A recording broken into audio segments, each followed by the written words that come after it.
ವಿದ್ಯಾರ್ಥಿಗಳೇ, ಇಂದು ನಾವು ಗಾನಯೋಗಿ ಪಂಡಿತ ಪುಟ್ಟರಾಜ್ ಗವಾಯಿಗಳ ಜೀವನ ಚರಿತ್ರೆಯಲ್ಲಿನ ಮಹತ್ವದಾದಂತಹ ಒಂದು ಘಟನೆ ಗಾನಯೋಗಿ. ನೋಡಿ, ಯಾವ ರೀತಿ ಅವರು ಈ ಗಾನಯೋಗಿ ಆಗಬೇಕಾದ್ರೆ ಅವರ ಜೀವನದಲ್ಲಿ ಒಂದು ಪ್ರಮುಖವಾದಂತಹ ಒಂದು ಘಟನೆ ಆಯಿತು. ಅದೇನೆಂದರೆ, ಅವರು ಹಾರ್ಮೋನಿಯಂ ನುಡಿಸಲು ಅವರು ಕಲಿತಂತ ಒಂದು ಪ್ರಸಂಗ. ಹಾರ್ಮೋನಿಯಂ ಒಂದು ನುಡಿಸಲು ಕಲಿತುಕೊಂಡಂತಹ ಒಂದು ಪ್ರಸಂಗ. ಬಾಲಕರಾದಂತಹ ಒಂದು ಸಂದರ್ಭದಲ್ಲಿ ಅವರ ಮನೆಯಲ್ಲಿ ನಡೆದಂತಹ ಒಂದು ಘಟನೆ ಅವರ ಜೀವನದಲ್ಲಿ ಒಂದು ಪ್ರಮುಖವಾದಂತಹ ಒಂದು ಕವಲಾಗಿ ಅದು ಮಾರ್ಪಾಡಾಯಿತು. ಜೊತೆಗೆ ಅವರು ಯಾವ ರೀತಿ ಪಂಚಾಕ್ಷರಿ ಗವಾಯಿಗಳಲ್ಲಿ ಅವರು ಒಂದು ಶಿಷ್ಯತ್ವವನ್ನು ಪಡೆದುಕೊಂಡರು, ಅವರ ಶಿಷ್ಯರಾದರು, ಅಲ್ಲಿ ಏನೆಲ್ಲ ಘಟನೆಗಳು ನಡೆದವು ಎಂಬುದನ್ನು ಈ ಒಂದು ಭಾಗದಲ್ಲಿ ನಾವು ತಿಳಿದುಕೊಳ್ಳುವ. ಪುಸ್ತಕವನ್ನು ತೆರೆಯಿರಿ, ಅದರಂತೆ ಅಲ್ಲಿರುವಂತಹ ಒಂದು ಪದಗಳ ಅರ್ಥವನ್ನು ಸರಿಯಾಗಿ ಗಮನಿಸಿ, ಗೆರೆ ಎಳೆದು ಅಲ್ಲಿ ಹೊಸ ಪದಗಳ ಅರ್ಥವನ್ನು ಅಲ್ಲಿ ನೀವು ಬರೆಯಬೇಕು. ಈ ಒಂದು ಪಾಠದಲ್ಲಿ 10 ವಾಕ್ಯದಲ್ಲಿ ಒಂದು ಪ್ರಶ್ನೆ ಬರ್ತದೆ. ಬಾಲಕ ಪುಟ್ಟಯ್ಯ ಹಾರ್ಮೋನಿಯಂ ಒಂದು ನುಡಿಸಿದಂತ ಒಂದು ಪ್ರಸಂಗವನ್ನು ಬರೆಯಿರಿ ಎಂಬುದಾಗಿ. ಬಾಲಕ ಪುಟ್ಟಯ್ಯನಿಗೆ ಹಾರ್ಮೋನಿಯಂ ನುಡಿಸುವ ಆಸೆ. ಅವರಿಗೆ ಯಾವತ್ತೋ ಒಂದು ಮನಸ್ಸಿನಲ್ಲಿ ಇತ್ತು, ನಾವು ಹಾರ್ಮೋನಿಯಂ ಅನ್ನು ನುಡಿಸಬೇಕು, ಅದನ್ನು ಬಾರಿಸಲು ನಾವು ಕಲಿಸಬೇಕು ಎಂಬುದಾಗಿ. ಒಮ್ಮೆ ಮನೆಯಲ್ಲಿ ಯಾರು ಇಲ್ಲದ ಸಮಯದಲ್ಲಿ ತನ್ನ ಮಾವನ ಹಾರ್ಮೋನಿಯಂ ಹಿಡಿದು ತಲ್ಲೀನನಾಗಿ ನುಡಿಸಲಾರಂಭಿಸಿದ. ಅವರ ಮನೆಯಲ್ಲಿ ಅವರ ಮಾವನವರು ಒಂದು ಹಾರ್ಮೋನಿಯಂ ಅವರು ಹೊಂದಿದ್ದರು. ಯಾರು ಇಲ್ಲದಂತ ಒಂದು ಸಮಯದಲ್ಲಿ ಬಾಲಕ ಪುಟ್ಟಯ್ಯನವರು ಹಾರ್ಮೋನಿಯಂ ನುಡಿಸಲು ಅವರು ಬಾರಿಸುತ್ತಾದಲ್ಲಿ ಅವರು ತಲ್ಲೀನರಾದರು. ಹಾರ್ಮೋನಿಯಂನಿಂದ ಹೊರಟ ನಾದ ಮನೆಯನ್ನು ತುಂಬಿ ಮನೆಯ ಮುಂದೆ ಹಾಯ್ದು ಹೋಗುತ್ತಿದ್ದ ಜನರೆಲ್ಲರ ಮನವನ್ನು ತುಂಬಿತು. ನೋಡಿ, ಯಾವ ರೀತಿ ಅವರು ಹಾರ್ಮೋನಿಯಂ ಅನ್ನು ಅವರು ನುಡಿಸ್ತಾ ಇದ್ರು ಅಂತಂದ್ರೆ, ಆ ಹಾರ್ಮೋನಿಯಂನ ನಾದ, ಅದರ ಧ್ವನಿ, ಅದರ ಸ್ವರ ಮನೆಯೆಲ್ಲ ತುಂಬಿ ಮನೆಯ ಮುಂದೆ ರಸ್ತೆಯಲ್ಲಿ ಹಾದು ಹೋಗುತ್ತಿದ್ದಂತ ಒಂದು ಜನರ ಮನಸ್ಸನ್ನು ಅದು ಆಕರ್ಷಿಸಿತು. ಅದು ಆ ಒಂದು ಜನರ ಮನವನ್ನು ಯಾರು ಈ ಒಂದು ಹಾರ್ಮೋನಿಯಂ ನುಡಿಸುತ್ತಿದ್ದಾರೆ, ಏಕೆಂದರೆ ಅಷ್ಟು ರಾಗಬದ್ಧವಾಗಿ ಮಧುರವಾದಂತಹ ಒಂದು ಸುಮಧುರವಾದಂತಹ ಧ್ವನಿಯು ಅವರು ನುಡಿಸುವಂತಹ ಒಂದು ಹಾರ್ಮೋನಿಯಿಂದ ಹೊರಟಿತ್ತು. ನಾದ ಮಾಧುರ್ಯಕ್ಕೆ ಮನಸೋತ ಜನರು ಮನೆಯ ಒಳಗೆ ಬಂದು ಕುಳಿತುಕೊಂಡರು. ಮೊದಲು ನಮ್ಮ ಮನರಂಜನೆಗೆ ಬೇರೆ ಯಾವುದೇ ಈಗಿರುವಂತಹ ಮಾಧ್ಯಮಗಳು ಇದ್ದಿರಲಿಲ್ಲ. ಟಿವಿ, ಇಂಟರ್ನೆಟ್ ಆಗಲಿ, ಮೊಬೈಲ್ ಆಗಲಿ ಅಥವಾ ಸಿನಿಮಾ ಥಿಯೇಟರ್ಗಳಾಗಲಿ ಯಾವುದೂ ಇದ್ದಿರಲಿಲ್ಲ. ಯಾವ ಜನಪದ ಅಥವಾ ಜನರ ಮನೆಯಲ್ಲಿ, ಊರಿನಲ್ಲಿ ಅದೇ ಜನರಿಗೆ ಒಂದು ಆನಂದದ ಮನರಂಜನೆ ಒಂದು ಮಾಧ್ಯಮವಾಗಿತ್ತು. ಹೀಗಾಗಿ ಬಾಲಕ ಪುಟ್ಟಯ್ಯನವರು ನುಡಿಸುತ್ತಿದ್ದಂತಹ ಆ ಒಂದು ಹಾರ್ಮೋನಿಯಂನ ನಾದವನ್ನು ಕೇಳಿದಂತ ಜನರು ಮನೆಯ ಒಳಗೆ ಬಂದು ಕುಳಿತುಕೊಂಡು ಆ ಒಂದು ನಾದವನ್ನು, ಅವರು ಹಾರ್ಮೋನಿಯಂ ನುಡಿಸುತ್ತಿದ್ದಂತ ಆ ಒಂದು ಸ್ವರವನ್ನು ಅವರು ಕೇಳಲಿಕ್ಕೆ ಆ ಮನೆಯೊಳಗೆ ಅವರು ಬಂದರು. ಬಾಲಕ ನುಡಿಸುತ್ತಿದ್ದಂತಹ ಒಂದು ಹಾರ್ಮೋನಿಯಂನ ನಾದ ಮಾಧುರ್ಯ, ಅದರ ಒಂದು ಕಂಪು, ಅದರ ಒಂದು ಆ ಸೌಂದರ್ಯ, ಆ ಇಂಪು ಹೇಗೆ ಇತ್ತು ಎಂಬುದಕ್ಕೆ ಜನರು ಕುಳಿತುಕೊಂಡಿದ್ದದಕ್ಕೆ ಸಾಕ್ಷಿಯಾಗಿದೆ. ಹೊರಗೆ ಹೋಗಿದ್ದ ಬಾಲಕನ ಮಾವ ಮನೆಯ ಹೊರಗೆ ಒಳಗೆ ಜನರ ಗುಂಪು ಕಂಡು ಆಶ್ಚರ್ಯಚಕಿತರಾದರು. ಮಾವನವರು ಹೊಲಕ್ಕೆ ಹೋಗಿದ್ದರು. ಮನೆಯ ಒಳಗೆ ಬಂದಾಗ ಅವರಿಗೆ ಆಶ್ಚರ್ಯವಾಯಿತು. ಈ ನನ್ನ ಮನೆಯಲ್ಲಿ ಒಳಗೆ ಮತ್ತು ಹೊರಗೆ ಏನು ಜನರು ಈ ರೀತಿ ಕುಳಿತುಕೊಂಡಿದ್ದಾರೆ ಎಂಬುದಾಗಿ ಅವರಿಗೆ ಆಶ್ಚರ್ಯಚಕಿತರಾಗಿ ಅವರು ನೋಡಿದಾಗ, ಮನೆಯ ಒಳಗೆ ಹಾರ್ಮೋನಿಯಂ ನುಡಿಸುತ್ತಿರುವವರು ಯೋಗಿಗಳೇ ಇರಬಹುದೆಂದು ಭಾವಿಸಿ ಒಳ ಬಂದರು. ಇಂಥ ಒಂದು ಧ್ವನಿ, ಇಂಥ ಒಂದು ಗಾನ ಮಾಧುರ್ಯ, ಇಂಥ ಒಂದು ಸ್ವರ ಅವರು ಸಹಿತ ಕೇಳಿ ಯಾರೋ ಒಬ್ಬ ಯೋಗಿಗಳು ನನ್ನ ಮನೆಯಲ್ಲಿ ಒಳಗೆ ಬಂದು ಹಾರ್ಮೋನಿಯಂ ನುಡಿಸುತ್ತಿರಬಹುದು ನುಡಿಸುತ್ತಿದ್ದಾರೆ ಎಂಬುದಾಗಿ ತಿಳಿದುಕೊಂಡು ಅವರು ಮನೆಯ ಒಳಗೆ ಬಂದರು. ತಲ್ಲೀನರಾಗಿ ಹಾರ್ಮೋನಿಯಂ ನುಡಿಸುತ್ತಿದ್ದ ಪುಟ್ಟ ಬಾಲಕನನ್ನು ಕಂಡು ನಿಬ್ಬೆರಗಾದರು. ಒಂದು ಕ್ಷಣ ಆ ಬಾಲಕ ಪುಟ್ಟಯನ್ನು ನೋಡಿದಾಗ ಅವರು ನಿಬ್ಬೆರಗಾದರು. ನಿಬ್ಬೆರಗಾಗು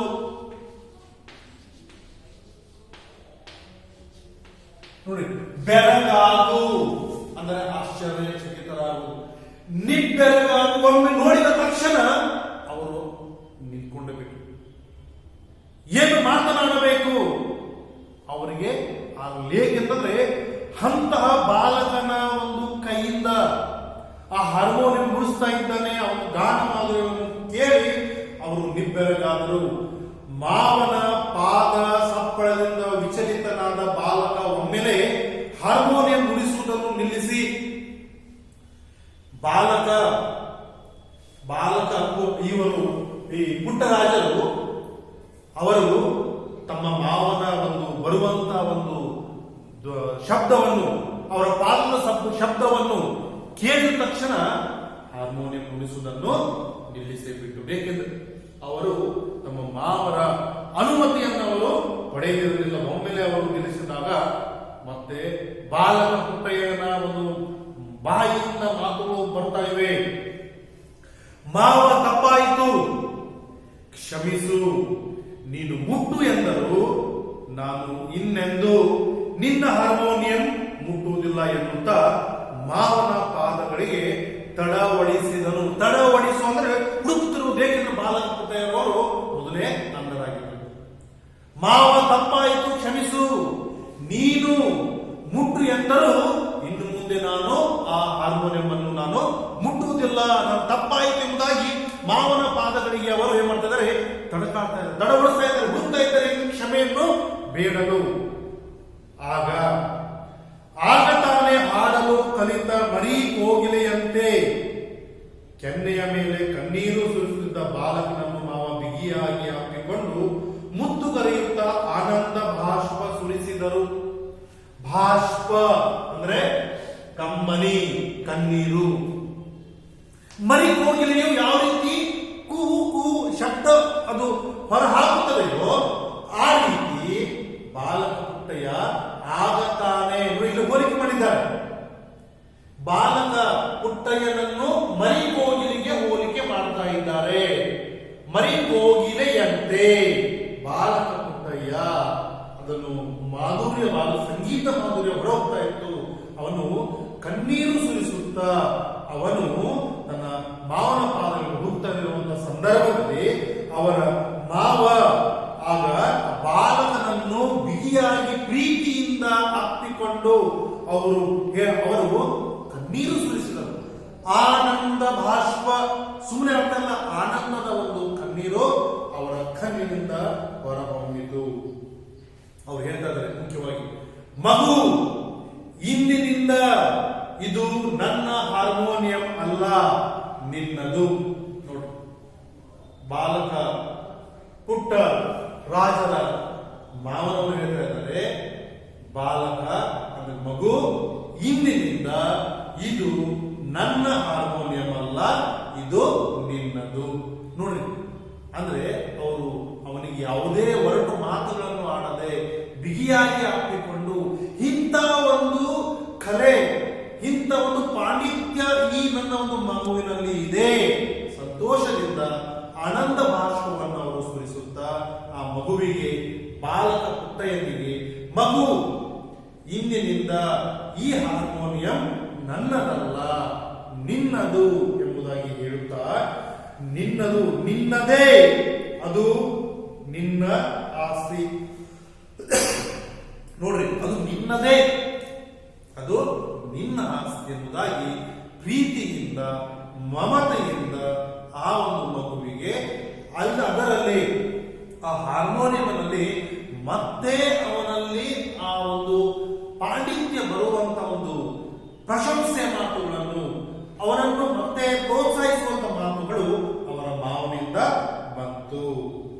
ಹೀಗೆ ಮೈಮರೆತು ಹಾರ್ಮೋನಿಯಂ ನುಡಿಸುತ್ತಿದ್ದ ಆ ಬಾಲಕನೇ ಸಂಗೀತ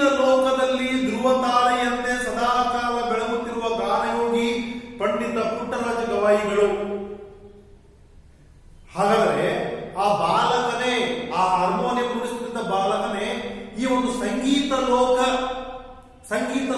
ನಕ್ಷತ್ರ ಲೋಕ, ಇಲ್ಲ ಸಂಗೀತ ಲೋಕ, ಆ ಒಂದು ಸಂಗೀತ ಲೋಕದ ಒಂದು ಧ್ರುವ ತಾರೆ ಬೆಳಗಿನ ಯಾವ ರೀತಿ ಒಂದು ಧ್ರುವ ತಾರೆ ನಮಗೆ ಕಾಣಿಸುತ್ತದೆಯೋ, ಹೊಳೆಯುತ್ತದೆಯೋ, ಅಂತ ಒಂದು ಹೊಳೆಯುವಂತ ಮುಂಜಾವಿನ ಒಂದು ಸಮಯದಲ್ಲಿ ಪ್ರಾತಃಕಾಲದಲ್ಲಿ ಹೊಳೆಯುವಂತ ಒಂದು ಧ್ರುವ ತಾರೆಯಂತೆ ಸದಾ ಬೆಳಗುತ್ತಿರುವ ಗಾನ ಯೋಗಿ. ನೋಡ್ರಿ, ಅಲ್ಲೇ ನುಡಿಸಲು ಕಲಿತರು, ನಂತರ ಹಾಡಲು ಕಲಿತರು.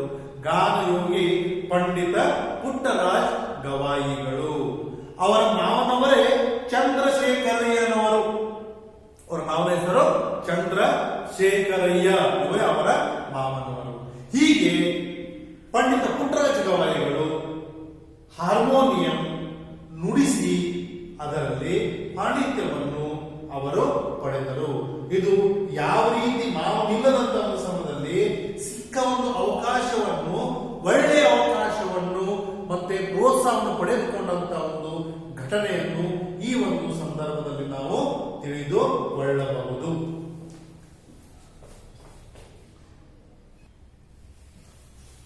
ಹಾಗಾದರೆ ಈ ಒಂದು ಭಾಗದಲ್ಲಿ ಯಾವ ರೀತಿ ಪಂಚಾಕ್ಷರ ಗವಾಯಿಗಳ ಒಂದು ಶಿಷ್ಯರಾದರು, ಹೇಗೆ ಅವರು ಯಾವ ಒಂದು ಘಟನೆ ಮೂಲಕ ಅವರ ಒಂದು ಶಿಷ್ಯತ್ವವನ್ನು ಅವರು ಪಡೆದುಕೊಂಡರು, ಅವರ ಆ ಒಂದು ಶಿಷ್ಯತ್ವ ಪಡೆದುಕೊಂಡಾಗಿಂದ ಒಂದು ಜೀವನ ಹೇಗಿತ್ತು, ಅವರು ಯಾವ ಯಾವ ವಿಷಯಗಳಲ್ಲಿ ನಿಷ್ಣಾತರಾದರು, ಪಾಂಡಿತ್ಯವನ್ನು ಪಡೆದುಕೊಂಡರು, ಹೇಗೆ, ಈ ಒಂದು ವಿಷಯದ ಬಗ್ಗೆ ಈ ಒಂದು ಭಾಗದಲ್ಲಿ ನಾವು ತಿಳಿದುಕೊಳ್ಳುವ. ಸಂಗೀತ ಲೋಕದ ಜಗದ್ಗುರು ಪಂಡಿತ ಪಂಚಾಕ್ಷರ ಗವಾಯಿಗಳ ಸಂಚಾರಿ ಸಂಗೀತ ಪಾಠಶಾಲೆ. ಸಂಚಾರಿ ಸಂಗೀತ ಪಾಠಶಾಲೆ ಅಂದ್ರೆ ಸಂಚಾರಿ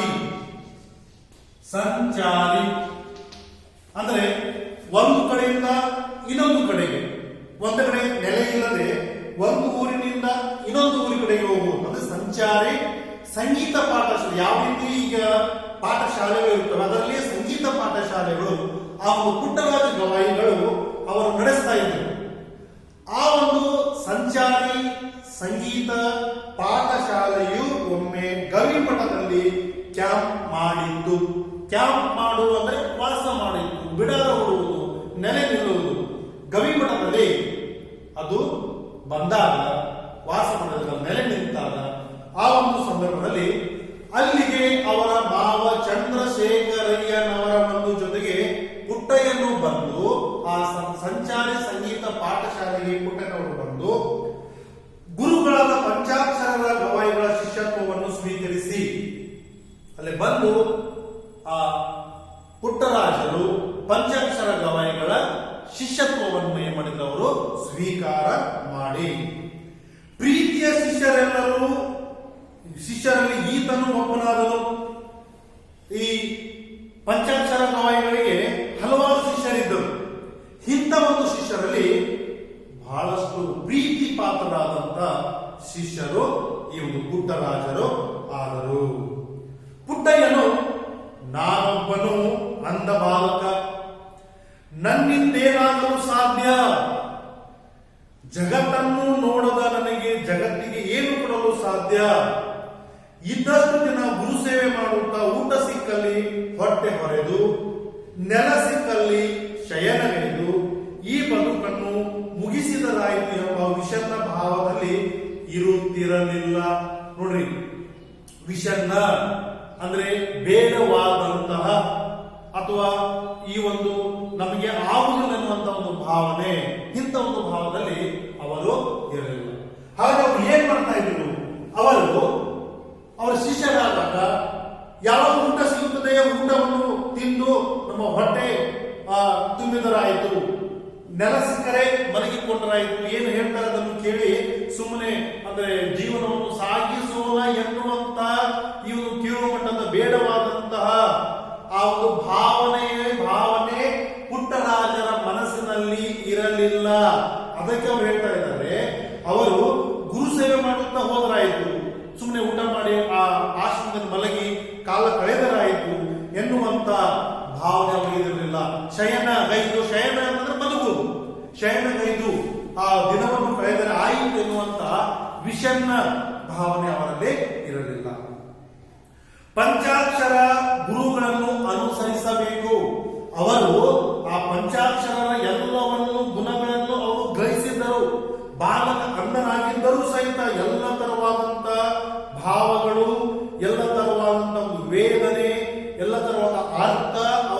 ಗಾಂಭೀರ್ಯ ಎಲ್ಲವನ್ನ ಅವರು ಗ್ರಹಿಸಿಕೊಳ್ಳುವಂತ ಶಕ್ತಿ ಸಾಮರ್ಥ್ಯ ಪುಟ್ಟರಾಜರಿಗೆ ಇತ್ತು. ಇದಕ್ಕಾಗಿ ಅವರ ಮನಸ್ಸಿನಲ್ಲಿ ಒಂದು ಮಾತು ಬೆಳೆಯಿತು, ನಾನು ಪಂಚಾಕ್ಷರ ಗುರುಗಳನ್ನು ಅನುಸರಿಸಬೇಕು, ಅವರನ್ನು ನಾನು ಹಿಂಬಾಲಿಸಬೇಕು, ಅವರ ನುಡಿಯೇ ನನಗೆ ಮಂತ್ರ. ಅವ್ರು ಏನ್ ಹೇಳ್ತಾರೆ ಅದು ನನಗೆ ಮಂತ್ರ. ಮಂತ್ರವನ್ನು ಯಾವ ರೀತಿ ನಾವು ಜಪಿಸುತ್ತೇವೆಯೋ, ನಾವು ಹೇಳುತ್ತೇವೆಯೋ, ಅದೇ ರೀತಿ ಅವರ ನುಡಿಯೇ, ಅವರ ಮಾತುಗಳೇ ನನಗೆ ಮಂತ್ರ. ಅವರ ನಡೆಯೇ ನನಗೆ ಆಚಾರವಾಗಬೇಕು. ಅವರ ನುಡಿ ಮಂತ್ರ, ನಡೆ ಅವರಿಗೆ ಆಚಾರ, ಒಳ್ಳೆಯ ಗುಣ. ಅವರೇನು ನಡವಳಿಕೆ ಅದು ನನಗೆ ಒಳ್ಳೆಯ ಗುಣ ನನಗೆ ಆಗಬೇಕು ಎಂಬುದಾಗಿ ಅವರು ನಿರ್ಧರಿಸಿ 8 ವರ್ಷದ ಬಾಲಕ ಪುಟ್ಟಯ್ಯ ತನ್ನ ಎಲ್ಲ ಸಹಪಾಠಿಗಳಿಗಿಂತ ಬಹುಬೇಗ ಗುರುಗಳು ಹೇಳಿದ್ದನ್ನು ಗ್ರಹಿಸಿ ಕಲಿತುಕೊಂಡರು.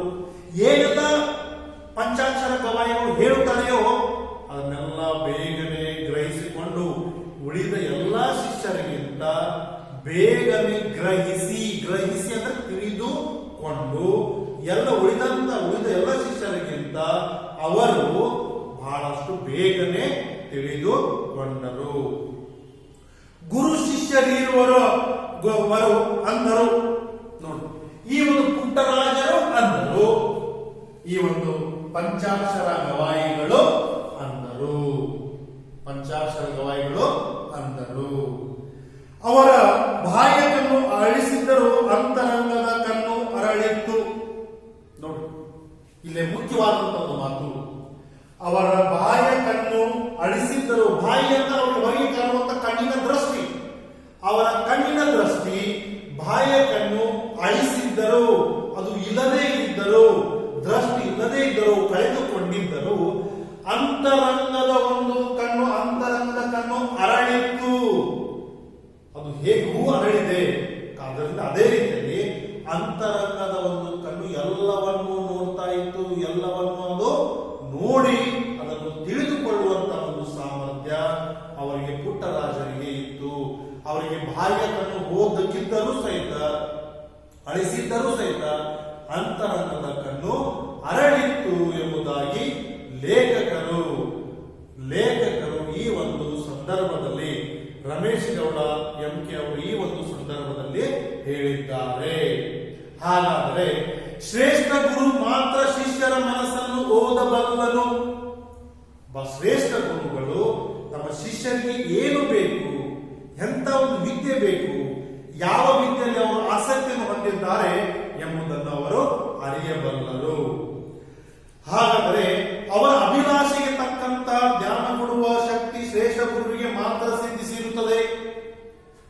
ಹಾಗಾದರೆ ಅಭಿಲಾಷೆ ಅಂದ್ರೆ ಅವರ ಒಂದು ಆಸೆ, ಮಕ್ಕಳಿಗೆ ಯಾವ ಒಂದು ಅಭಿಲಾಷೆ ಇದೆ ಅದಕ್ಕೆ ತಕ್ಕಂತೆ ವಿದ್ಯೆ ಕೊಡುವಂತಹ ಆ ಒಂದು ಶಕ್ತಿ ಗುರುವಿಗೆ ಸಿದ್ಧಿಸಿರುತ್ತದೆ, ಅವರಿಗೆ ಇರುತ್ತದೆ. ಹೀಗಾಗಿ ಪುಟ್ಟರಾಜರ ಗುರುಗಳಾದಂತಹ ಪಂಚಾಕ್ಷರ ಗವಾಯಿಗಳು ಅಂತ ಶ್ರೇಷ್ಠ ಅವರ ಗುರುವಾಗಿದ್ದರು. ಪುಟ್ಟಯ್ಯನ ಸಂಗೀತ ಜ್ಞಾನದೊಂದಿಗೆ ಅವರಿಗೆ ಹೇಗಾದರೂ ಸಂಗೀತ ಜ್ಞಾನ ಗೊತ್ತಿತ್ತು. ಹಾರ್ಮೋನಿಯಂ ನುಡಿಸಲು, ಹಾಡುವಾಗ ಸಂಗೀತದ ಜ್ಞಾನ ಅವರಿಗೆ ಗೊತ್ತಿತ್ತು. ಹೀಗಾಗಿ ಸಾಹಿತ್ಯ ಜ್ಞಾನವು ಬೆರೆತರೆ, ಸಾಹಿತ್ಯ ಅಂದ್ರೆ ಇರುವಂತಹ ಒಂದು ಆ ಲೇಖನ, ಹಾಡುವುದು ಮತ್ತು ವಾದ್ಯ ನುಡಿಸುವುದು ಸಂಗೀತ. ಸಾಹಿತ್ಯ ಅಂದ್ರೆ ಆ ಒಂದು ಹಾಡಿನ ಬರವಣಿಗೆ, ಅದು ಸ್ಕ್ರಿಪ್ಟ್, ಆ ಹಾಡಿನ ದಾಖಲೆ, ಬರವಣಿಗೆ, ಹಾಡು, ಅಂತ ಒಂದು ಜ್ಞಾನ ಈ ಒಂದು ಬಾಲಕ ಪುಟ್ಟಯ್ಯನಲ್ಲಿ ಬೆರೆತರೆ ಇದ್ದರೆ ಗಂಗೆ ಯಮುನೆಯರು ಒಂದಾದಂತೆ. ಗಂಗೆ ಯಮುನೆಯರು ಯಾವ ರೀತಿ ಒಂದಾಗ್ತಾರೆ, ಸಂಗಮವಾಗ್ತಾರೆ, ಪವಿತ್ರರು ಕೂಡುತ್ತಾರೆ, ಮತ್ತೆ ಅದು ನದಿ ಹರಿಯುತ್ತದೆ. ಅದೇ ರೀತಿಯಲ್ಲಿ ಸಂಗೀತ ಜ್ಞಾನದೊಂದಿಗೆ ಸಾಹಿತ್ಯ ಜ್ಞಾನವು ಒಂದಾದರೆ, ನೋಡಿ ಹೋಲಿಕೆ ಮಾಡಿದ್ದಾರೆ. ಬಾಲಕ ಪುಟ್ಟೆನಲ್ಲಿರುವಂತಹ ಸಂಗೀತ ಜ್ಞಾನ ಮತ್ತು ಸಾಹಿತ್ಯ ಜ್ಞಾನವನ್ನು ಗಂಗೆ ತುಂಗೆಯರಲ್ಲೇ ಗಂಗೆ ಯಮುನೆಯರು ಒಂದಾದಂತೆ ಎಂದು ನಿರ್ಧರಿಸಿ ಪುಟ್ಟಯ್ಯನು ವಿವಿಧ ಗ್ರಂಥ ಶಾಸ್ತ್ರಗಳನ್ನು ಕಲಿಯಲು ಬೇಕಾದ ಎಲ್ಲ ವ್ಯವಸ್ಥೆಯನ್ನು ಮಾಡಿಕೊಟ್ಟರು. ಯಾವ ಶಾಸ್ತ್ರೀಯ ಗ್ರಂಥಗಳಿವೆ, ಶಾಸ್ತ್ರ ಗ್ರಂಥಗಳು, ಸಂಗೀತ ಸಾಹಿತ್ಯದ ಬಗ್ಗೆ ಆ ಗ್ರಂಥಗಳನ್ನು ಅವರು ಓದಲು, ನಾವು ಬೇರೆ ಬೇರೆ ಕೆಲವು ಗ್ರಂಥಗಳನ್ನು ಓದಿದಾಗ ಆ ಒಂದು ವಿಷಯದಲ್ಲಿ ಮತ್ತೆ ಹೆಚ್ಚಿನ ಒಂದು ಬರವಣಿಗೆ ಬರೆಯಲು ಜ್ಞಾನ ನಮಗೆ ಸಿಗುತ್ತದೆ. ಹೀಗಾಗಿ ಅವರಿಗೆ ಅನೇಕ ಗ್ರಂಥಶಾಸ್ತ್ರಗಳನ್ನು ಓದಲು ಈ ಪುಟ್ಟರಾಜರಿಗೆ ಈ ಪಂಚಾಕ್ಷರ ಗವಾಯಿಗಳ ವ್ಯವಸ್ಥೆಯನ್ನು ಮಾಡಿಕೊಟ್ಟರು. ಜೊತೆಗೆ ಬೇಗ ಎಲ್ಲ ವ್ಯವಸ್ಥೆಯನ್ನು ಮಾಡಿಕೊಟ್ಟಂತ ಒಂದು ಪ್ರತಿಫಲವಾಗಿ ಪುಟ್ಟಯ್ಯ ಪಾಣಿನಿಯ ಅಷ್ಟಾಧ್ಯಾಯಿ ಅವನು ಯಾವ ಒಂದು ವಿಷಯಗಳಲ್ಲಿ ನಿಷ್ಣಾತ ಅಂದ್ರೆ ಪಾಂಡಿತ್ಯ, ಒಂದು ಜ್ಞಾನ ಅಂದ್ರೆ ಪಾಣಿನಿಯ ಅಷ್ಟಾಧ್ಯಾಯಿ ಒಂದು ಕೃತಿಯನ್ನು ಕಲಿತರು. ಶರ್ವವರ್ಮನ ಕಾತಂತ್ರ ಅಂದ್ರೆ ಶರ್ವವರ್ಮನು ಬರೆದಂತ ಒಂದು ಕಾತಂತ್ರ, ಕೇಶಿರಾಜನ ಶಬ್ದ ಮಣಿ ದರ್ಪಣ, ನಿಜಗುಣ ಶಿವಯೋಗಿಗಳ ಕೈವಲ್ಯ ಪದ್ಧತಿ, ಜೊತೆಗೆ ತರ್ಕಶಾಸ್ತ್ರ, ನ್ಯಾಯಶಾಸ್ತ್ರ, ಶಬ್ದಾನುಶಾಸ್ತ್ರ, ಛಂದಶಾಸ್ತ್ರ ಹಾಗೂ ಕನ್ನಡ ವ್ಯಾಕರಣವನ್ನು ಶಾಸ್ತ್ರಬದ್ಧವಾಗಿ ಕಲಿತರು. ಕೇವಲ ಕಲಿಯಲಿಲ್ಲ, ಆ ಒಂದು ವಿಷಯದಲ್ಲಿ ನಿಷ್ಣಾತರಾದರು. ನೋಡ್ರಿ, ಅವರಿಗೆ ಶಾಸ್ತ್ರ ಗ್ರಂಥಗಳು ಅಂದ್ರೆ ಪಾಣಿನಿಯ ಅಷ್ಟಾಧ್ಯಾಯಿ, ಕಾತಂತ್ರ, ನಂತರ ಶರ್ವವರ್ಮನ ಕಾತಂತ್ರ, ಕೇಶಿರಾಜನ ಶಬ್ದಮಣಿ ದರ್ಪಣ, ನಂತರ ನಿಜಗುಣ ಶಿವಯೋಗಿಗಳ ಕೈವಲ್ಯ ಪದ್ಧತಿ, ಜೊತೆಗೆ ನ್ಯಾಯಶಾಸ್ತ್ರ, ತರ್ಕಶಾಸ್ತ್ರ, ನಂತರ ಛಂದಸ್ಸು, ಕನ್ನಡ ಒಂದು ವ್ಯಾಕರಣ ಶಾಸ್ತ್ರವನ್ನು ಶಾಸ್ತ್ರಬದ್ಧವಾಗಿ ಕೇವಲ ಕೇಳಿಲ್ಲ, ಅದನ್ನು ಬರೆದು ಅದರಲ್ಲಿ ಶಾಸ್ತ್ರೀಯವಾಗಿ ವೈಜ್ಞಾನಿಕವಾಗಿ ಅವರು ಅಧ್ಯಯನ ಮಾಡಿ ಕೇವಲ ಕಲಿಯಲಿಲ್ಲ, ಅದರ ಆಳವಾದಂತ ಜ್ಞಾನವನ್ನು ಬಾಲಕ ಪುಟ್ಟಯ್ಯ ಹೊಂದಿದ್ದರು. ಅಂದ್ರೆ ನೋಡ್ರಿ, ಅಂತ ಅಂಧರಾಗಿದ್ದರೂ ಅವರ ಗುರುಗಳು ಅವರಿಗೆ ಅಂತ ವ್ಯವಸ್ಥೆ ಕಲ್ಪಿಸಿಕೊಟ್ಟರು. ಆ ವ್ಯವಸ್ಥೆಯನ್ನು ಸರಿಯಾಗಿ ಬಳಸಿಕೊಂಡು ಅವರು ಇವೆಲ್ಲ ವಿಷಯಗಳಲ್ಲಿ ಅವರು ನಿಷ್ಣಾತವನ್ನು ಅವರು ಹೊಂದಿದರು. ಕಣ್ಣು ಕಾಣದ ಪುಟ್ಟರಾಜರು ಸದಾಕಾಲ ಬೇರೆಯವರ ಸಹಾಯ ಪಡೆದು ಓದಿಸುವ ಹಾಗೂ ಬರೆಸುವ ಕೆಲಸ ಮಾಡಬೇಕಾಗಿತ್ತು. ಗ್ರಂಥಗಳನ್ನು ಓದಬೇಕಾದ್ರೆ ಅವರು ಯಾರೇ ಒಬ್ಬರು ಸಹಾಯಕರಾಗಿ ಬೇಕಾಗಿತ್ತು. ಈ ಒಂದು ವಿಷಯ ಪಂಚಾಕ್ಷರ ಗವಾಯಿಗಳಿಗೆ ಗೊತ್ತಿತ್ತು. ಇದರಿಂದ ಮುಕ್ತರಾಗಲು ಪುಟ್ಟರಾಜರು ಸಹಿತ ಏನ್ ಮಾಡಿದ್ರು, ಬ್ರೈಲ್ ಲಿಪಿ ಅಂದ್ರೆ ಅಂಧರಿಗೆ ಅವರು ಕಲಿಯಲಿರುವಂತಹ ಒಂದು ಲಿಪಿ, ಆ ಬ್ರೈಲ್ ಲಿಪಿಯನ್ನು ಅವರು ಕಲಿತು ಪಾರಂಗತರಾದರು. ಹೀಗೆ ಅವರಲ್ಲಿರುವಂತಹ ಜ್ಞಾನ ಪಾಂಡಿತ್ಯ, ಅದಕ್ಕೆ ಗಾನಯೋಗಿ ಪಂಡಿತ. ನೋಡಿ, ಏನೇನು ಹೆಸರಿಗೆ ಅವರಿಗೆ ಪುಟ್ಟರಾಜ ಮಾತ್ರ ಹೆಸರು. ಅವರು ಗಾನಯೋಗಿ ಸಂಗೀತ ಸಾಹಿತ್ಯ ಜ್ಞಾನ, ಪಂಡಿತ ಕೇಶಿರಾಜ, ಶರ್ವವರ್ಮ, ಪಾಣಿನಿ, ನಂತರ ಈ ಕೈವಲ್ಯ ಪದ್ಧತಿ, ಇಂಥ ಎಲ್ಲ ಒಂದು ಕೃತಿಗಳು ಲೇಖಕರು ಅವರ ಕೃತಿಗಳೆಲ್ಲವೂ ಕಲಿತು ಅವರು ಗವಾಯಿಗಳಾದರು ಎಂಬುದಕ್ಕೆ ಇದೊಂದು ಸಾಕ್ಷಿಯಾಗಿದೆ.